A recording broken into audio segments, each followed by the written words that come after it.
आज की वीडियो हम बात करेंगे इम्पोर्टेंस, यूटिलिटी, ऑब्जेक्ट्स और रोल ऑफ रेशियो एनालिसिस। देखिए, लास्ट वीडियो में हमने बात की थी रेशियो एनालिसिस क्या होते हैं, उसकी मीनिंग, डेफिनेशन और उसके अर्थमेटिक फॉर्म्स की बात करी थी।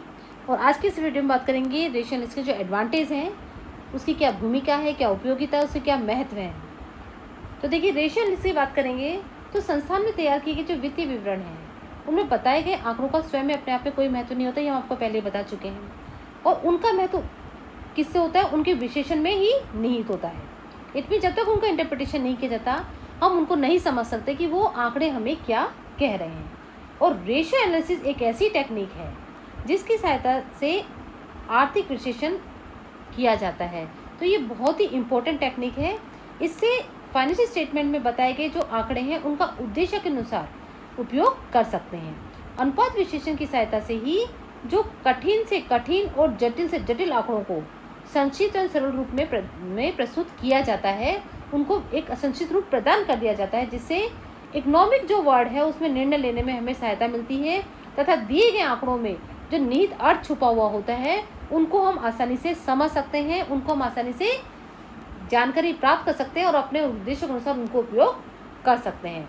तो अनुपात विश्लेषण का सबसे जो महत्वपूर्ण उद्देश्य है वो व्यवसाय में वित्तीय पहलों के मध्य संबंध स्थापित करके प्रबंध को उनके आधारभूत कार्य, अब आधारभूत कार्य कौन कौन से हैं, जैसे पूर्वानुमान लगाना, नियोजन करना, निर्देशन करना, समन्वय करना, नियंत्रण करना आदि कार्यों जो कार्य हैं उनमें सहायता पहुंचाना होता है।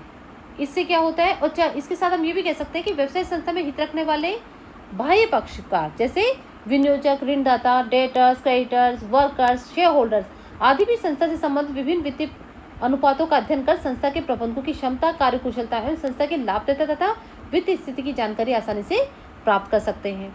और संस्था के साथ साथ अपने संबंधों की जो उपाय देता है उसको भी निर्धारित कर सकते हैं। क्लियर? तो इस तरह से जो अनुपात विश्लेषण है इसे व्यवसायिक कुशलता में सुधार किया जा सकता है और साथ ही इसी की सहायता से लाभों में वृद्धि भी संभव होती है।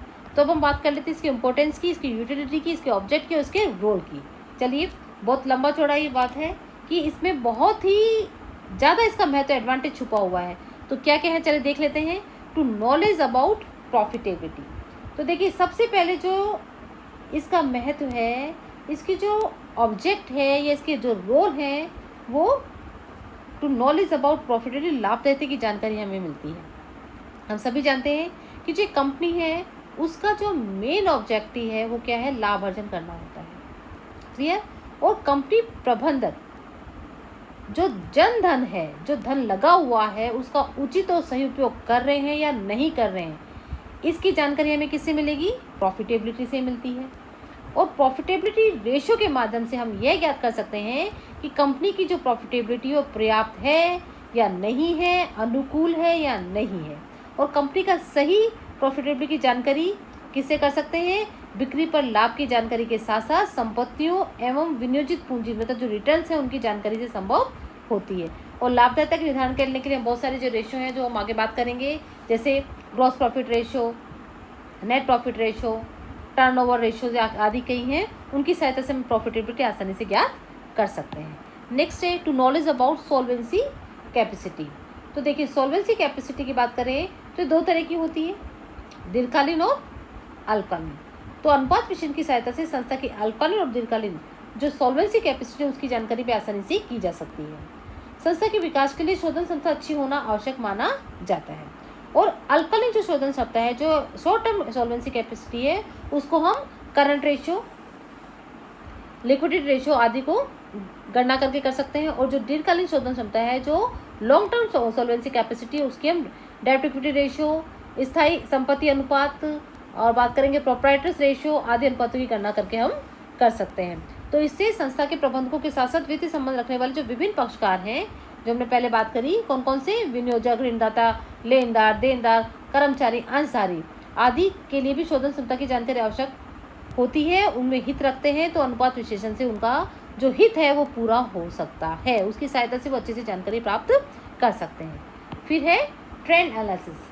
देखिए, ट्रेंड एनालिसिस की बात करें तो वित्तीय विवरण की सहायता से ही कुछ वर्षों के जो प्रवृत्ति अनुपात ज्ञात करके जो व्यवसाय का जो रुख है, वो जो ट्रेंड है, उसकी आराम से हम जानकारी कर सकते हैं। और ये ट्रेंड जो है, जो व्यवसाय का रुख है, वो प्रतिकूल है या अनुकूल है, इसकी जानकारी भी हम रेशो से कर सकते हैं। और प्रवृत्ति की जानकारी 1 या 2 वर्षों के स्थान पर कुछ अधिक वर्षों का अध्ययन करके की जा सकती है। इससे उचित एवं प्रभावकारी प्रवृत्ति की जो जानकारी हमें आसानी से मिल जाती है, और इससे क्या होता है, भावी पूर्वानुमान को आसानी से हम कर सकते हैं। भावी पूर्वानुमान करने में ये बहुत ही प्रभावशाली होती है। To useful for performing managerial function. देखिए, मैनेजर जो फंक्शंस हैं उनके लिए भी अनुपात विश्लेषण बहुत ही महत्वपूर्ण होता है। और अनुपात विश्लेषण से ही संस्था की गतिविधियों, लागतों एवं वित्तीय संस्थानों पर जो संसाधन है उन पर प्रभावी नियंत्रण लगाया जा सकता है। और अनुपात विश्लेषण के अंतर्गत आवश्यक जो गणनाएं हैं उनको करके प्रत्येक स्तर पर तुलनात्मक अध्ययन किया जा सकता है। तुलनात्मक अध्ययन संभव होता है, जिससे क्या होता है, हमें जो विचरण है, डेविएशन है, विचरण के कारण है, जो उनके कारण है उनकी जानकारी हमें आसानी से मिल जाती है। और प्रबंधन को वास्तविक स्थिति की लगातार जानकारी मिलने से प्रभावी नियंत्रण संभव हो जाता है। तो इस तरह से जो मैनेजर फंक्शन है वो आसानी से किए जा सकते हैं। 2. Determination of standards. देखिए, स्टैंडर्ड्स की बात करें तो जो मानक निर्धारण या प्रमाप का निर्धारण भी इससे आसानी से किया जा सकता है। अनुपात विश्लेषण से प्रबंधकों को जो एक्चुअल पोजीशन होती है जो व्यवसाय की, उसकी जानकारी मिल जाती है, या विस्तृत जानकारी मिल जाती है, जिससे क्या होता है, भविष्य के लिए जो प्रमाप हैं, जो स्टैंडर्ड, वो आसानी से निर्धारित कर सकते हैं। इसके साथ ही जो मैनेजमेंट है वो एक कल्पना के जगत में न रहकर वास्तविकता के आधार पर, मतलब उसे आसानी से जो स्टैंडर्ड जो डिसाइड करने हैं वो वर्तमान स्थिति की जानकारी मिलने के कारण उसके आधार पर नीति नियोजन और प्रमाप का निर्धारण कर सकता है। फिर है to knowledge about liquidity position. देखिए, प्रॉफिटेबिलिटी के साथ साथ लिक्विडिटी पोजीशन की जानकारी भी हमें किससे मिलती है, अनुपात विश्लेषण से ही मिलती है। जो तरलता स्थिति है उसकी जानकारी की बात कर रहे हैं हम। देखिए, संस्था के वित्तीय विवरणों से अनुपात विश्लेषण में से संस्था में तरलता स्थिति की जानकारी भी हमें आसानी से प्राप्त हो जाती है। यदि संस्था के करंट लायबिलिटीज़ का समय पर भुगतान करना संभव होता है तो क्या मानते हैं कि जो लिक्विडिटी पोजीशन है वो संस्था की बहुत ही अच्छी है। जबकि अगर करंट लायबिलिटीज़ के भुगतान में कुछ परेशानी आ रही है, संस्था समय पर नहीं कर पा रही है, तो इससे क्या कहेंगे, लिक्विडिटी जो पोजीशन है वो बहुत ही खराब है। तो संस्था ये कहेंगे कि ऐसी स्थिति में क्या कह सकते हैं कि संस्था दिवालिया हो सकती है।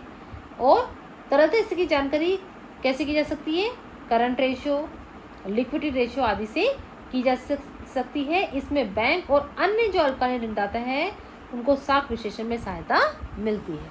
क्लियर। नेक्स्ट है टू नॉलेज अबाउट परफॉर्मेंस और ऑपरेटिंग एफिशिएंसी। निष्पादन या परिचालन कुशलता की जानकारी भी हमें किससे मिलती है, अनुपात विश्लेषण से हो जाती है। अनुपात विश्लेषण से संस्था के जो परफॉर्मेंस है और जो ऑपरेटिंग एफिशिएंसी है उसकी जानकारी आसानी से की जा सकती है।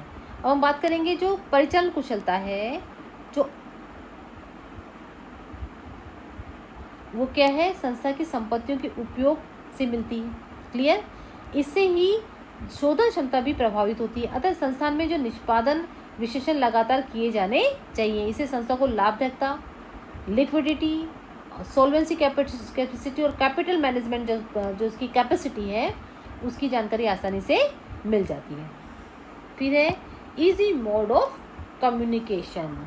देखिए, रेशियो एनालिसिस से ही किसी व्यावसायिक उपक्रम में आंतरिक और बाह्य पक्षों को उनसे संबंधित सूचनाओं के संवहन में सहायता होती है। ये संबंध इन पक्षों द्वारा लिए गए निर्णयों में सहायक होते हैं। तो इस तरह से रेशियो एनालिसिस की सहायता से संवहन बहुत आसानी से हो जाता है। क्लियर। चलिए नेक्स्ट है सिंप्लीफिकेशन ऑफ अकाउंटिंग डाटा। देखिए, रेशियो एनालिसिस से बड़े बड़े जो समंक हैं, जो डाटा हैं, जिनको हम आसानी से नहीं समझ सकते। इट मीन्स कि जो बहुत ही जटिल होते हैं, देखकर हम नहीं समझ सकते, रेशियो एनालिसिस के कारण उनको आसानी से समझा जा सकता है। क्यों? क्योंकि रेशियो एनालिसिस से बड़े बड़े डाटा को बहुत ही संक्षिप्त और सूक्ष्म रूप में प्रदर्शित कर दिया जाता है, जिससे आसानी से कोई भी व्यक्ति इनको समझ सकता है। या हम ये कह सकते हैं कि जो फाइनेंशियल स्टेटमेंट में जो जितनी भी मदें जो दर्शाई जाती हैं, वो बहुत ही बड़ी होती हैं और जटिल होती हैं। उनको हम याद नहीं रख सकते और उनका विशिष्ट उद्देश्यों में उपयोग लाना तो बहुत ही कठिन होता है। क्यों? क्योंकि हमें समझ में नहीं आती क्या कह रहे हैं। लेकिन वित्तीय विवरणों की उपयोगी मदों एवं मदों के समूह की राशियों को अनुपात में अगर व्यक्त कर दिया जाता है तो ये बहुत ही सरल और संक्षिप्त हो जाती है और आसानी से इनका विभिन्न उद्देश्यों में उपयोग किया जा सकता है। फिर यूजफुल फॉर कंपैरेटिव स्टडी। देखिए, जो रेशियो एनालिसिस है उसकी सहायता से फाइनेंशियल स्टेटमेंट में कंपेयर करना बहुत ही आसान हो जाता है। एक कंपनी के दो समूह या दो विभागों या केंद्रों के मध्य एक ही समय में दो या दो से अधिक कंपनियों के मध्य कंपैरेटिव स्टडी रेशियो एनालिसिस की सहायता से बहुत ही आसानी से की जा सकती है। इसमें जो विभाग हैं, उत्पादन आदि के जो गुण हैं, कमियां हैं, दोष हैं या उनमें क्या रिलेशन है, वो किस तरह से काम कर रहे हैं, उनके जो कंपेयर करना है उनको आसानी से किया जा सकता है, जिससे भावी नियोजन करने में आसानी होती है। क्लियर? तो इस तरह से रेशियो एनालिसिस किसी भी संस्थान के वित्तीय विवरणों को विश्लेषण करने की बहुत ही महत्वपूर्ण टेक्निक है। इससे न केवल प्रबंधन बल्कि बाह्य जो पक्षकार है उनको आसानी से अपने उद्देश्यों के लिए जो रेशियो है उनको आसानी से अपने उद्देश्यों के अनुसार उनको उपयोग कर सकते हैं